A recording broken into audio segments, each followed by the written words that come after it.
Bring out the talent. Bring out the talent. Bring out the talent.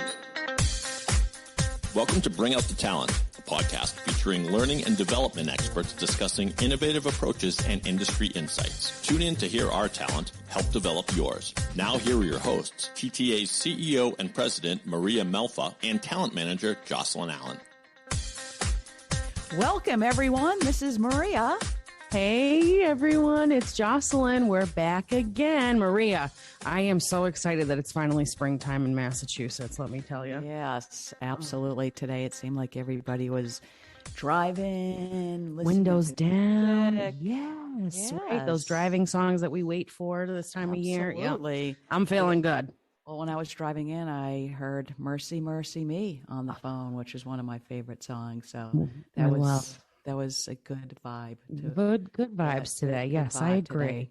I agree. So, a recent survey revealed that 80% of employees consider emotional intelligence crucial to workplace success. But so many business leaders struggle with where to start and how to foster emotional intelligence in the workplace.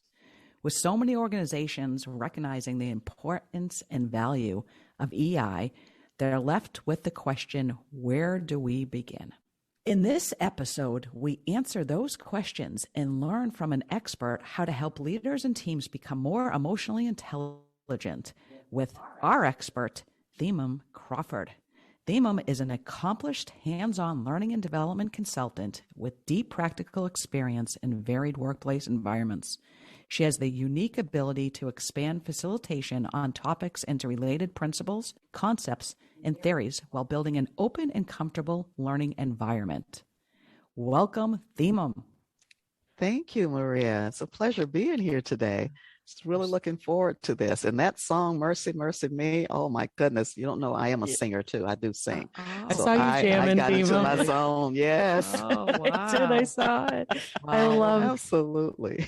Love Themum. We're so excited to have you here today. I mean, we were talking before we got started here officially, and we are just so grateful for your partnership with TTA. You are an amazing training resource and provide such insightful classes for our talent, for our customers, and I'm sure for, people just nationally for all the things that you're doing and delivering. So we're excited to talk to you about all of your experience.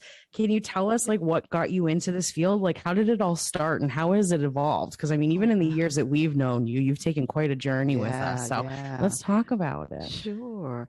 Well, once upon a time in a land far, far away, almost feels like it has been a very long time, approximately 30 years ago, really, I participated in a very intense diversity and inclusion session at my former employer, which is in the Deep South. I was mesmerized. When I attended this session, I was mesmerized by the facilitator, who, by the way, now is my mentor. He was able to captivate the audience, and he skillfully raised our consciousness of diversity and inclusion. And he helped us to recognize our biases, even though we didn't know it was called biases back in the day. But I've never experienced such a training session like that. And it opened my mind. It touched my heart, and it spurred me to action. I wanted to do something.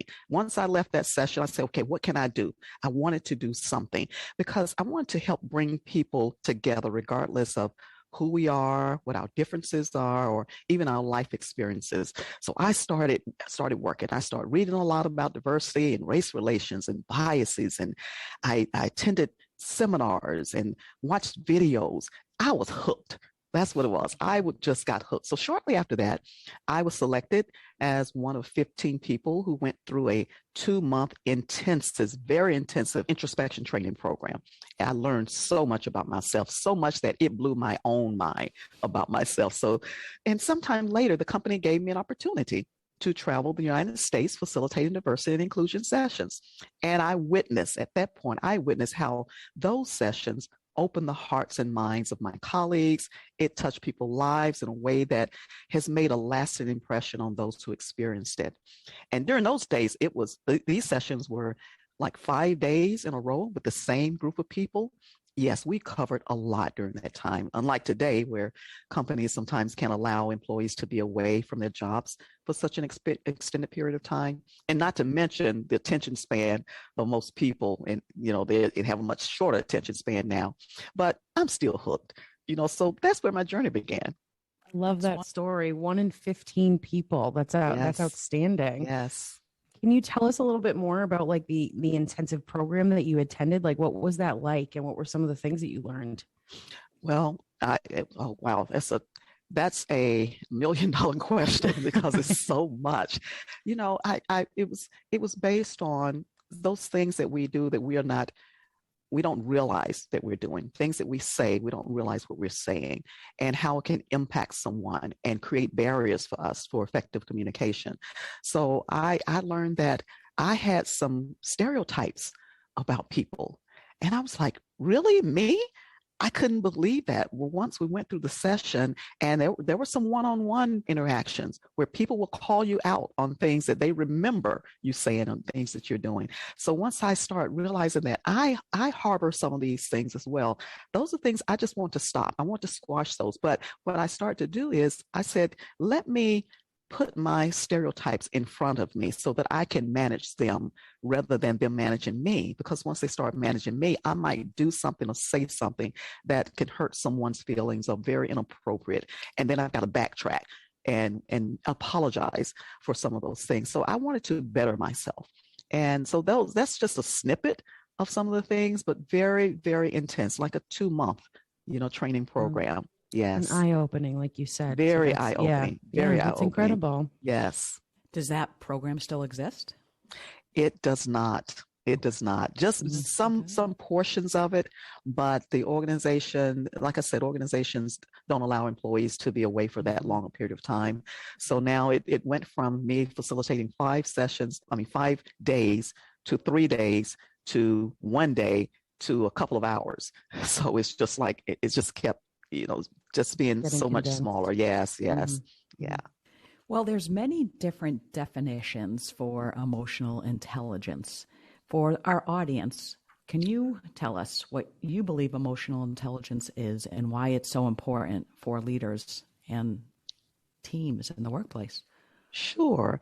Let me start with the theory of emotional intelligence. It was introduced in the early 90s by psychologists Salovey and Mayer. But in 1995, Dr. Daniel Goleman, he connected the theory with business leadership. And he popularized the term emotional intelligence in his famous book called Emotional Intelligence, Why It Can Matter More Than IQ. So emotional intelligence is just the ability to recognize, to understand, and manage our own emotions, while at the same time recognizing how our emotions influence other people's emotions. It's about how well we perceive and express ourselves, how we develop and maintain social relationships, and how we cope with challenges. So in the workplace, it's the ability of leaders and managers, because that's one of the things you were talking about, Maria. Leaders and managers, what can they do? Well, it's the ability to recognize their emotions and those of their coworkers or employees, and then discern between different feelings so that when situations arise, everyone can adjust their own emotions and look at how they react to those emotions so that everyone can achieve their goals effectively. So now leaders and managers, though, when they embody high emotional intelligence skills, they communicate their visions more effectively. They know how to manage their emotions and their behaviors at work. They create that safe work environment for employees to share ideas and give feedback, which also leads to high morale and employee engagement and job satisfaction. No, they manage workplace stress and conflict carefully, and they teach their team members to do the same. So that's why it's so important for leaders to have these skills in the workplace. So you recently conducted a session for us in our Emerging Leadership series. In that session, you discussed the 4 fundamental competencies of emotional intelligence. Can you explain that to the audience? Yes. Well, I talked about Dr. Goldman earlier, and according to him, there are five key components, and I'll actually talk about four of those, but I'll share that fifth one that he talked about a little later in his book of emotional intelligence. And these are useful skills that can improve leadership effectiveness at work. They are self-awareness, self-management, social awareness, and relationship management. The self-awareness is about what I know about myself. And this is considered actually the foundation for all the other competencies of emotional intelligence. So self-awareness means being aware of what you are feeling, being conscious of the emotions within yourself. And people who are self-aware, they don't let their feelings rule them. They are confident because they trust their intuitions and they don't let their emotions get out of control. They're also willing to take an honest look at themselves because they know what their strengths and weaknesses are. And they often work on these areas so that they can perform better, which leads to self-management, which is about what I do to manage myself. It's the ability to control or redirect our disruptive impulses and moods, the propensity to suspend judgment and think before we act. Sometimes we act before we think. But if we use our self-management skills, we can do more thinking before we act. So people who self-manage, they typically don't allow themselves to become too angry or jealous. They don't make impulsive or careless decisions. And in cases of intense and stressful situations, people who have strong self-management skills, they can pause. They take a deep breath, and this helps them to remain calm. Now, social awareness, which is the third one, it's about what I know about others. So the first two is about myself. The last two is what I know about others. Treating people accordingly to other person's emotional reactions, meaning the ability to demonstrate empathy. These are your team players. People who have social awareness, they are your team players because they, rather than focus on their own successes, they help others develop and shine. They are the ones you want to manage any disputes that you have in the workplace because they are excellent communicators and they are masters at building and maintaining relationships. They have that unique ability to accurately pick up on emotions of other people and understand what's really going on with them, which means that what they do is they stop talking, they listen, and they don't try to anticipate someone's answer before they speak. So then finally, is relationship management. This is about what do I do to inspire and encourage others? The ability to connect with others and build those positive relationships and respond to the emotions of others and influence others on the team. These people have effective interpersonal communications. They are the ones that can get the best out of others and inspire and influence others, help them to change, help them to grow and develop, as well as resolve conflict. So a person in this area understands and realizes the value of building relationships, even when they don't get along with someone. So then the last one is motivation. Now, motivation, according to Goldman, is what pushes us to achieve our goals. We feel more fulfilled in improving overall quality of life. So great leaders understand that they are internal motivators and are motivated by that. They're motivated by strong intrinsic values more than bonuses and salary increases and perks. They communicate their motivation clearly and often to their team and employees. So these are the four components that we talk about in emotional intelligence. But simply, it's about what I know about myself, how I manage myself, what I know about others, and how can I inspire and encourage others. That was a great summary. Incredible summary and like eye-opening. There were so many things that I connected to. I was like taking notes. Now, I understand that these are like four components of emotional intelligence, right? But we also kind of compartmentalize them in order to identify what they were exactly. Mm-hmm. So something that resonated with me was like, people who have social awareness. Like this is something that makes a really great team player, somebody that manages others well. So like if you're in an organization and you're trying to identify those highly emotional or those emotionally intelligent, I'll say it that way, people in order to develop them as leaders? Like, what are you looking for in order to identify that? How do you figure out who those people are and what strengths they have in those areas? Well, you could ask a series of questions. Some of those open-ended questions. How do you get along with people? What are some of the things that you look for in others? How do you build relationships and have them talk through the steps, the approach that they take in getting to know one another? Sometimes with social awareness, it could be those connections that we make with one another. How do you connect with one another? When you say you're going to listen to someone, what does that look like? How do you listen? Do you listen just only with your ears, or do you listen also with your heart? So questions like that will help employees or leaders see what type of social awareness skills are you demonstrating.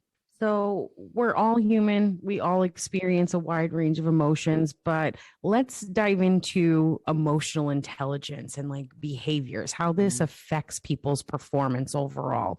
Yeah. What are the positive and negative aspects of emotional intelligence, or I guess I'll say emotions in the workplace, and maybe losing control or using them productively? What does that look like? Yes, you're absolutely correct, Jocelyn, when you talked about we have a wide range of emotions, because we are emotional creatures and we communicate our emotions constantly, whether we mean to or not. Emotions, they show up in our body language. They show up in our word choice, our tone of voice, even our actions. It's just a part of who we are. So sometimes organizations say, we need to leave our emotions at the door or check it at the door. That's a tall request for employees, because it's nearly impossible to ask someone not to bring your emotions to work.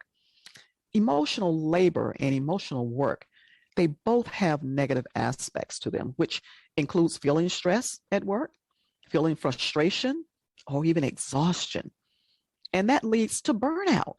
There are negative consequences that can result in low morale, absenteeism, high turnover. Just overall, the quality of your product or service might even suffer because of that.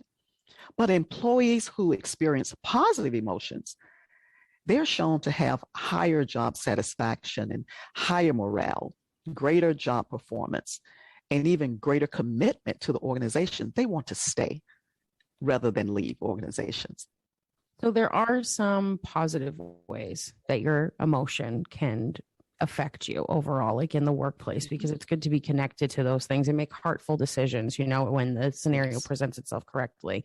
So what are the things that prevent that from being an actuality? Like, what are the things that can hijack an emotional intelligence in an individual or in a team? Like what do we do in those scenarios? Yes, you're right, Jocelyn. There are some things that can, and it's like the word you use, hijack, because what you're referring to is the amygdala hijack.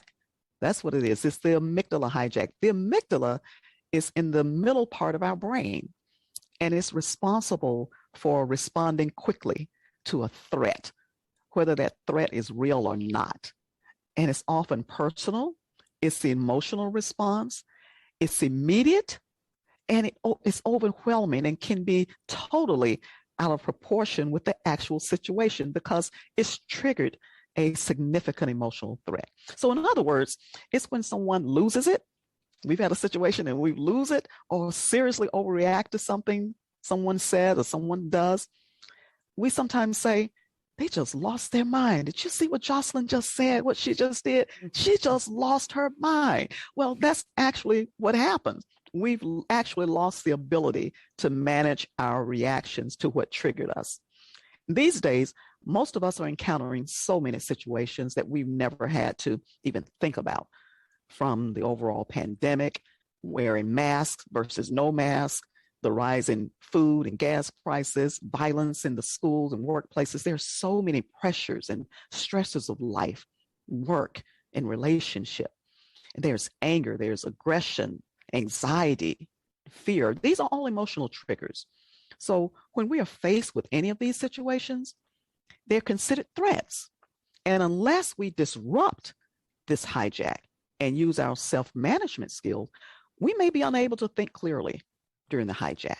So yes, there are some positive things, but a lot of things when we're talking about emotional intelligence, we are referring to those things that sometimes we can't control or we don't manage them effectively.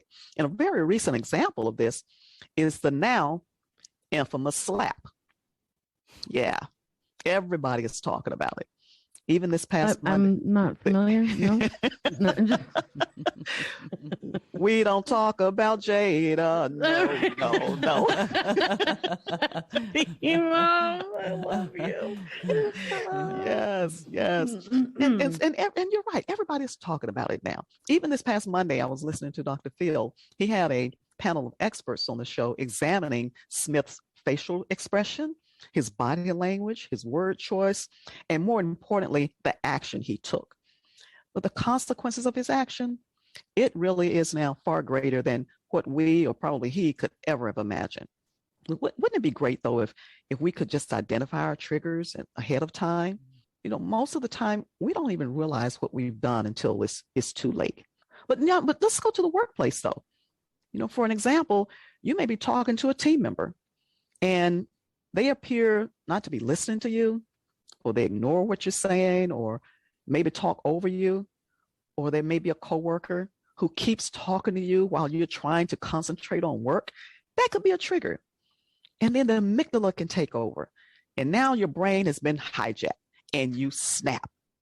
You start shouting at them, or you say a few choice, colorful words that you may later regret. Yeah, those are some of the things that can happen when we are hijacked. But there are some ways that we can cope with the amygdala hijack. If you're interested in hearing some of those, I'd be happy to share with you. That'd be great. Yeah, absolutely. Yeah. Well, a couple of things you can do is first name the emotion.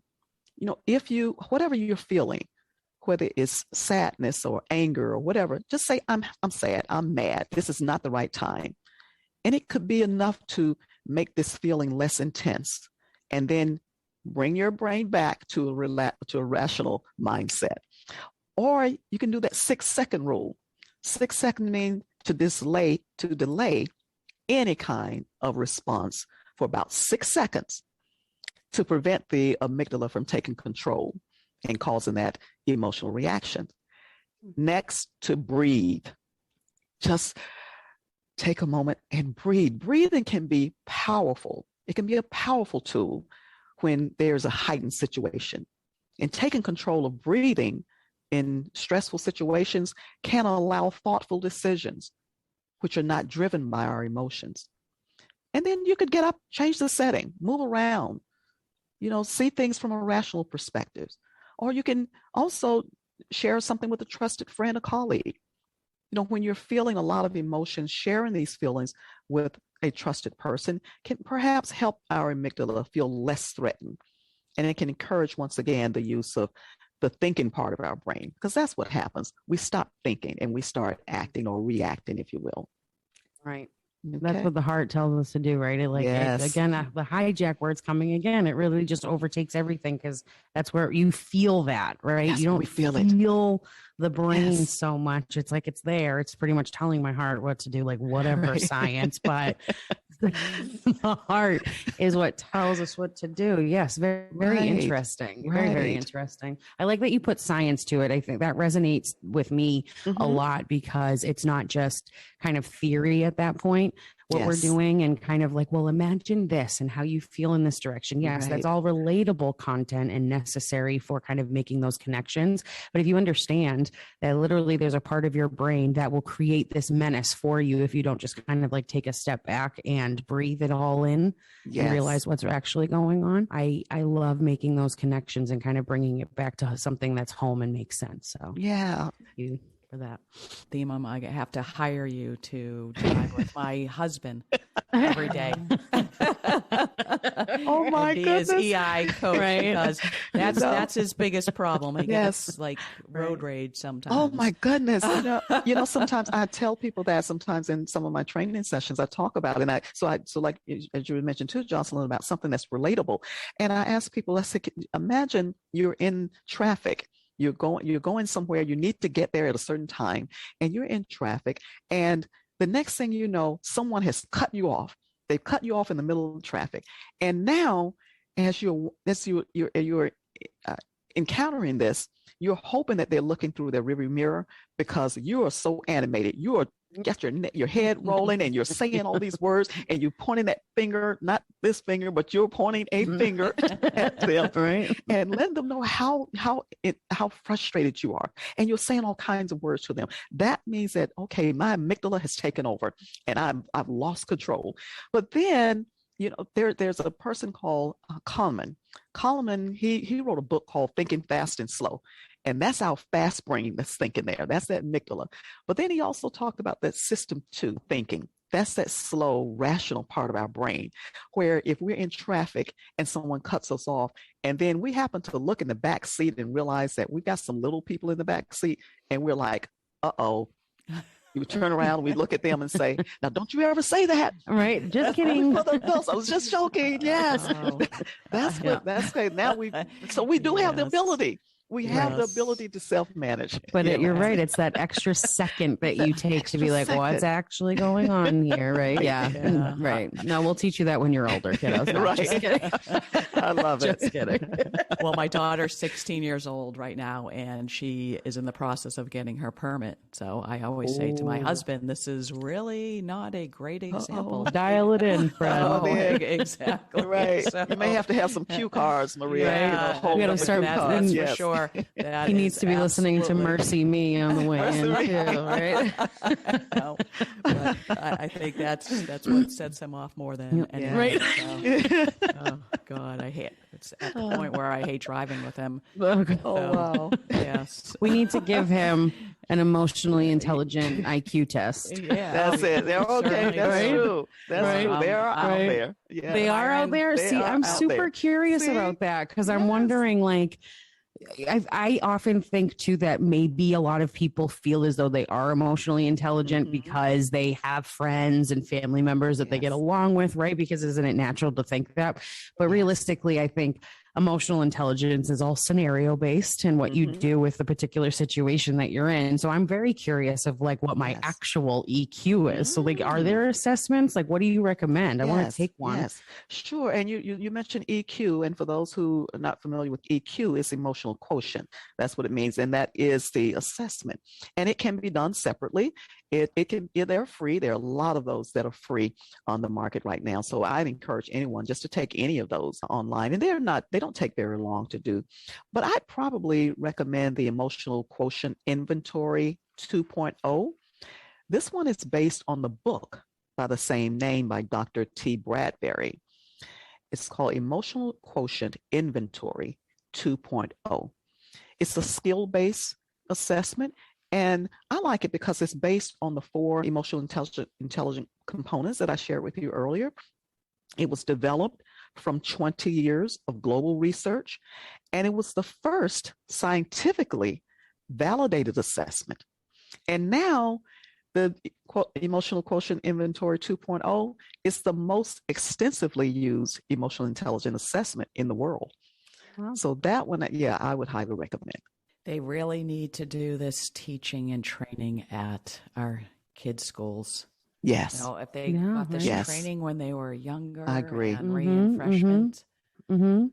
I think it's just as important as any other skill or knowledge that is being taught in school, right? I think that over recent years, we've come to realize that there maybe are some shifts that need to be made based on like what's completely missing in like the adult world of living versus what we never use. Yes. From the children's style of learning that we got, right? And I agree with you, Maria. I think that emotional intelligence is definitely one of those things. And I mean, please teach me how to do my taxes. Like, oh, don't talk about that. Right? I actually don't want to go there either, but just, drop in a little chunk there for you. It really is crazy because, my daughter knows at this point in her life that she has no desire to go into the medical field, and looking at her biology class and having to sit there and memorize all these terms that she'll never use again. And thinking of all the importance of developing your emotional intelligence skills and how that affects every single thing you will be doing. Everywhere you go.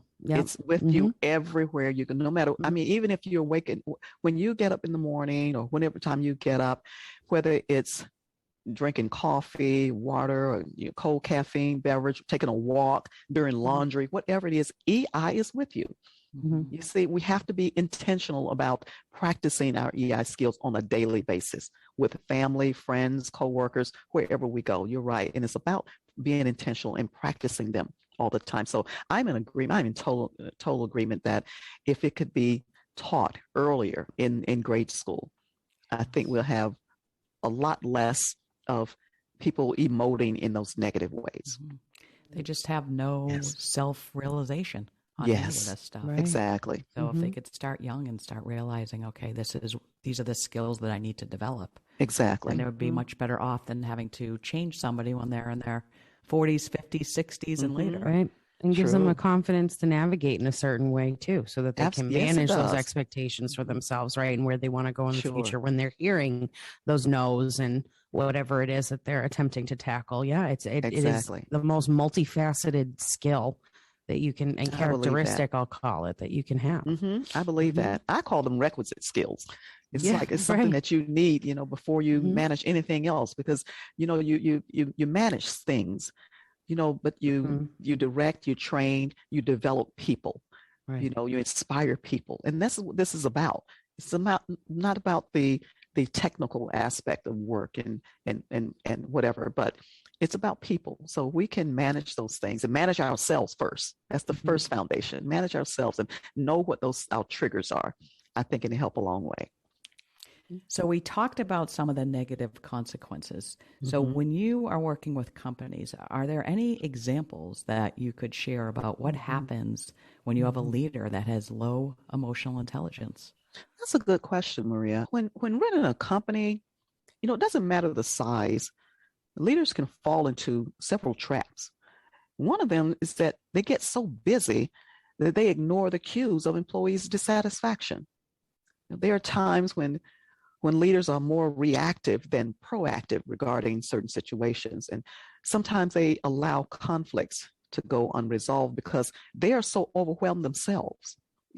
So when things start to unravel from within the company, employees may feel that their emotional bank account, if you will, is empty. So they disengage and they do as little as possible to make it through the day. They become so dissatisfied and discouraged that it leads to more mistakes and even higher costs for the company. So an example of this actually was when Apple outlined its 2021 return to office plans. They said that employees would be expected to return to the office for the majority of the work week rather than work remotely, as they've been doing for some time. And employees, they didn't embrace this, and they clearly stated in a letter, they wrote a letter to the CEO, that they felt not just unheard, but at times actively ignored. Now, there's probably a lot more to the story that I'm sharing here, but the way this decision was handed down and the way it was handled seemed to be a lack of empathy, and the resulting employee backlash, it made the headlines. It's where I got the information from, and it likely cost the company a number of valuable employees. Yeah, so what happened here in short is Apple displayed a lack of emotional intelligence. So the consequences can be great, and it can result in lower employee engagement, high turnover rate, miscommunication, misunderstanding, even conflict, time wasted, and in general, inefficiency.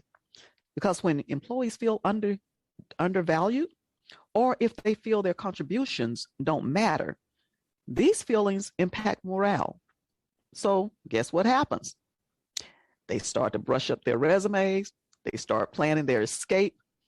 They begin to seek organizations that is intentional about practicing EI on a daily basis.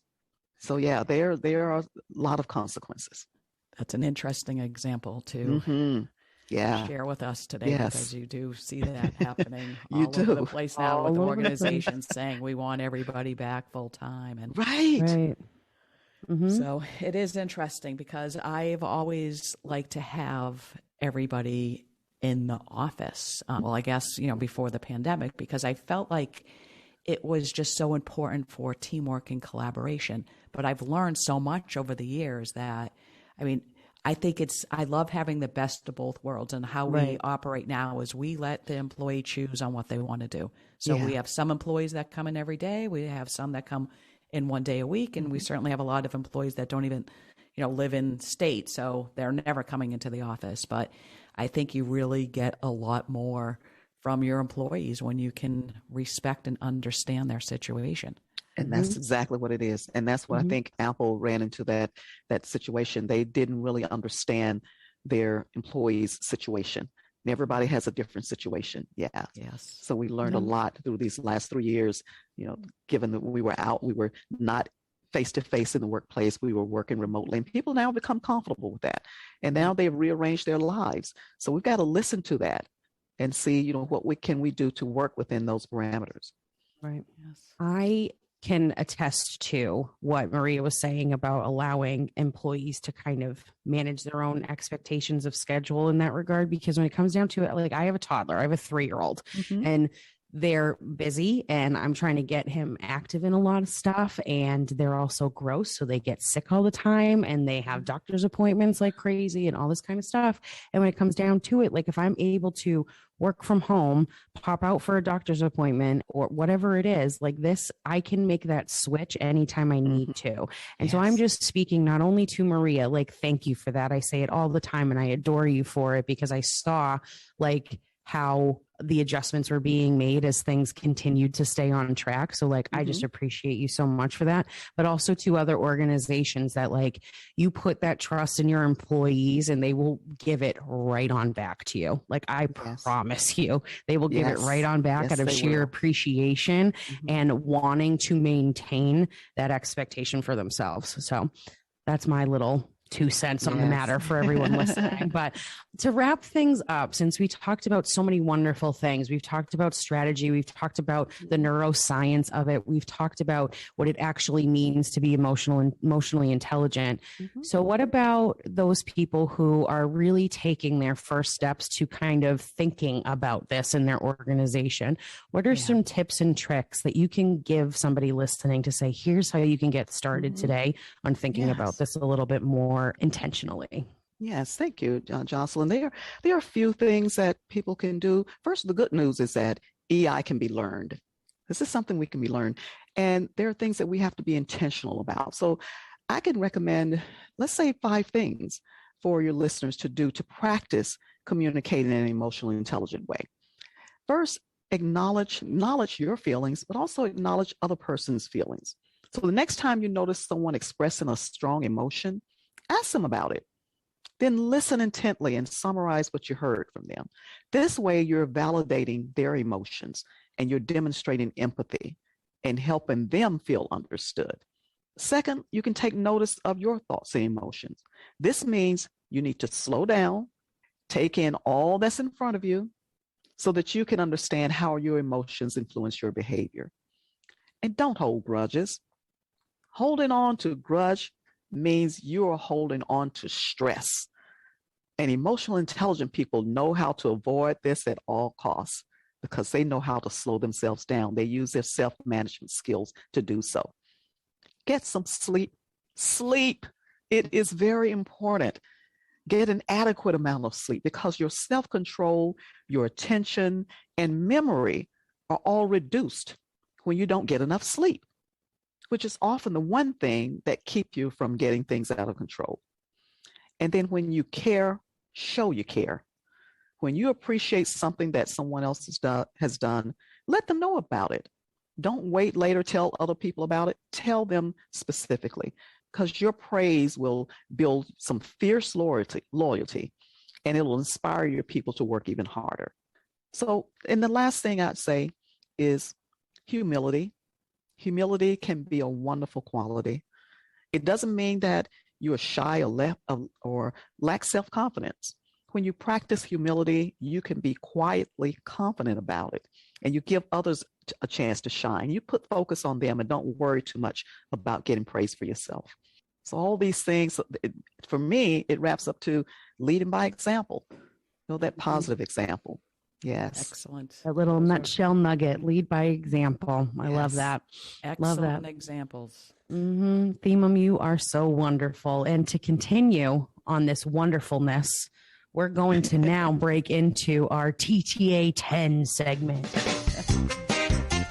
It's the TTA 10 final questions for our guest. All right, Theme. So we broke this down for you a little bit earlier, but we have a new segment for season 2 of our Bring Out the Talent podcast. It is the TTA 10. So I'm going to take 10 random questions that I have aligned here for you. They're fun. They're playful. Nothing to put you too badly on the spot. But we're going to have 90 seconds to get through all of them. And hopefully we get the questions answered in the 90 seconds, because if we do, we will have a celebration. If we do not, there might be a wonky sound effect that, showcases that we did not make it in time. But we'll be gentle about it. We want you to feel encouraged to come back better and stronger next time. So, absolutely. At this point, Themum, are you ready to take it away? I am ready. All right, David, give me a thumbs up when the clock has started. All right, which of the 7 dwarves do you most relate to? Sleepy. What is 19 minus 6? 13. What was your favorite subject in school? English. Who would you cast to play you in a movie about your life? Viola Davis. Oh, girl, yes. What is your go-to karaoke song? Ooh, that's a good one. What's the Bruno Mars song? I can't think of it. That's the Bruno Mars song. Uptown Funk? Yes, that's the one. Oh, Uptown yes, Funk. I love it even more. Yes. If you could learn a brand new skill today, what would it be? How to relax. What's your favorite place that you've ever traveled to? Ooh, Hawaii. Hawaii. If you could eat one meal for the rest of your life, what would it be? Any seafood. Any seafood. Any seafood. Well, if you're on a deserted island, you should be all set. What's your favorite reality TV show? Oh my goodness, Emma, you're gonna make me say this. I am. Any of the Real Housewives. Yes, you're amongst your people here. Which zoo animal would you most like to have as a pet? Oh my goodness, what the koala bear? They're just so cuddly. Yes, it's just koala bear. I dig it. All right, there we go. We made it through the 10. David, what's our final time? Well, as you know, the challenge for Themum was to make it in 90 seconds or less. Themum completed the TTA 10 in 89 seconds with 1 second to spare. That's right. That's right. So you are a TTA 10 champion. You may shout it. You may there's more. Hold on. You may shout this news from the rooftops, amaze your friends, and include it on your resume. Now that you have achieved this coveted honor, you will be respected and loved by captains of industry, heads of state, and TikTok influencers for some reason. The sun will shine brighter for you, food will taste better, and life will have new meaning. Congratulations, Themum. You are a TTA 10 champion. I love it. I love that, David. Hold on, there's more. Wow. That killed me. That was so funny. I love it. Themum, thank you are the so greatest. much. We could see why our clients love you so much, Themum. Oh, seriously. It's the pleasure. It really is a pleasure. I enjoy being here today and talking about a subject that I really enjoy and passionate about. So thank you for the opportunity. Thank you so much. For more information on emotional intelligence, or if you are interested in bringing Themum to your organization, visit us at thetrainingassociates.com. We'll see you later.